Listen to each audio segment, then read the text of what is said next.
Dragon Dreams, Book 5, Sacred Phoenix Heart, written by Gina Virginia Casella. Story, Passion for Purpose. I ask myself, what stirs my passion and motivates me? My beliefs give me purpose and stir my passion. With an open heart, I embody love. Vitality flows through me as I fulfill my role. My receptive nature allows me to feel cherished. My biology and belief intertwine. I represent sacred geometry, tasks, and wisdom. Like a grand propelled, like a gear propelled by the wind, I transform potential into action. Focusing on the present, I take a peaceful approach. Timeless and profound, I understand myself through hypnosis. I embody many forms, each with its own strengths. First, I am a snake, helping people identify and overcome limiting beliefs. As a jaguar, I lead others to transcendence. Then, I become a hummingbird, carrying forward the finest human qualities. My wings represent my faith in my own abilities. I can zoom between perspectives like an eagle or condor, while also finding stillness at the eye of life's storms. I ascend to the viewpoint of the wise and well whale and orca elders. I am the I within each individual perspective and the eyeball, vision perspective, the unity beneath all. Like a rose, I am the living spirit.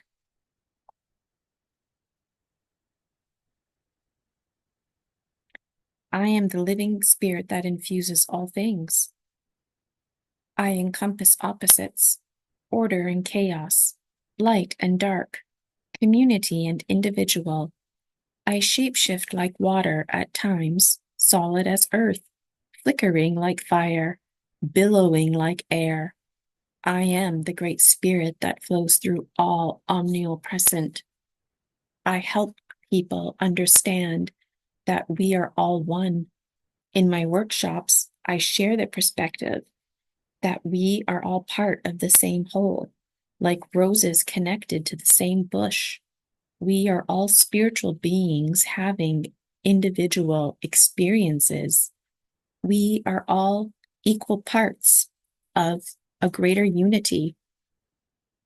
I am my individual self, singular, in awareness, with no consciousness beyond my own. Like an impartial spirit, I am cognizant only of what is directly before me. I now recognize that beyond my individual self, there is also a collective you, we, and us. I become self-aware. My singular perspective expands into a plural one. This awakening reveals that my prior thinking was limited, but through growth, I have awakened. I'm now cognizant that my mind has unknown facets, like the back of my head, which may offer new vantage points, just as turning around does physically. This concept of gaining broader understanding by seeing from diverse angles is analogous to how the Creator fragmented its unified spirit into distinct forms. Though this fractured the Creator's wholeness, it allowed its unequal aspects to interact.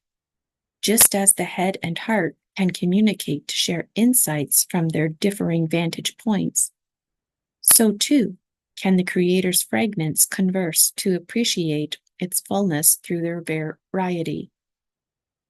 If it wasn't for fragmentation, the head and heart might not have ever known about each other.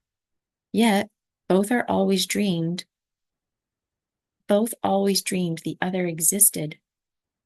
The God system could previously interact as a whole, but not directly.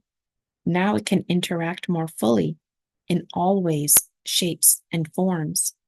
The system can also return to its original blueprint in an upgraded state, having learned that it compromises trusting aspects beyond its immediate view. As the greater spirit conversed, roles emerged, and rather than reuniting as a whole, it realized the beauty of its many voices. These voices represented the fragmented pieces of the greater spirit's single voice. The voices were the songs, the notes of nature, harmonizing, the crackling fire, the whistling wind. These sounds are the lessons because it is the same orchestra using different instruments to accommodate diverse learning needs, just as public school teachers differentiate instruction in the classroom. Similarly, my spirit guides present me with images I can recreate, like adjusting lessons based on one's biology and beliefs. The image is not just a picture, it also includes the sounds we associate with visuals. Everything borrows and builds upon one another's symbolic representations to engage the learner. Take a deep breath and let your senses rest as your rational mind quiets. Allow your creative mind to imagine freely. Let amazing images flow through your heart effortlessly like water. These visions carry love, connecting you to the greater whole. Certainty arises, a gift revealing your deeper meaning. You realize you are more than your individual mind.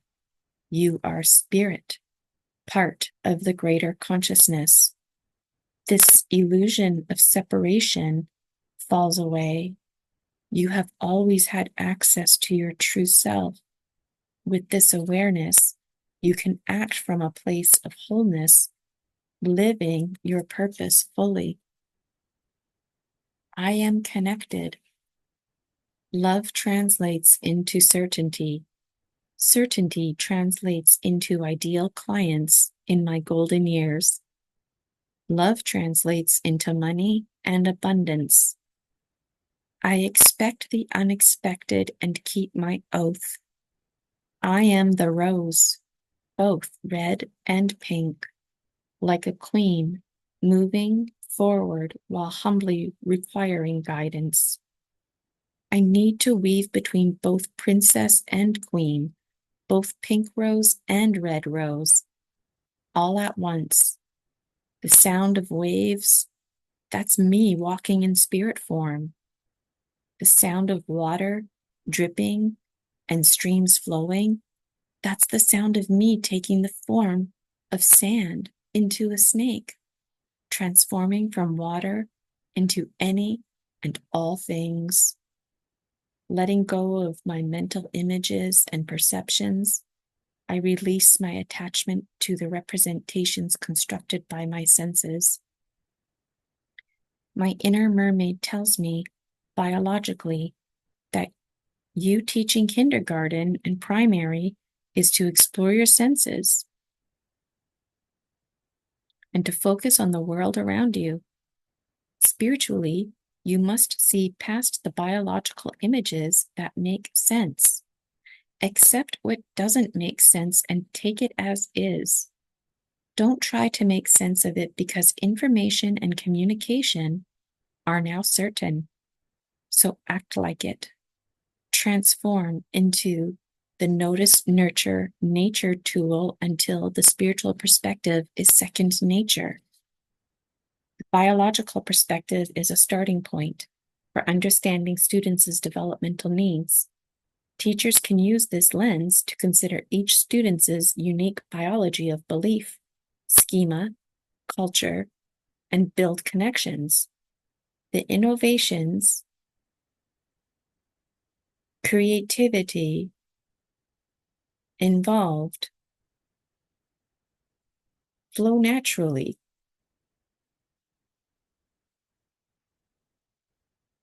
And it's recognizing and accommodating that flow that is the role of the teacher, hence learning readiness. This involves meeting students where they're at developmentally then expanding into other domains like spirituality. I feel I am having a holy instant as I reflect on how much I enjoy teaching 5-year-olds. Age 5 resonates with me because I believe our personality and emotional patterns at that young age shape who we are for the rest of our lives. Similarly, our academic success in 3rd grade reflects our academic potential throughout life.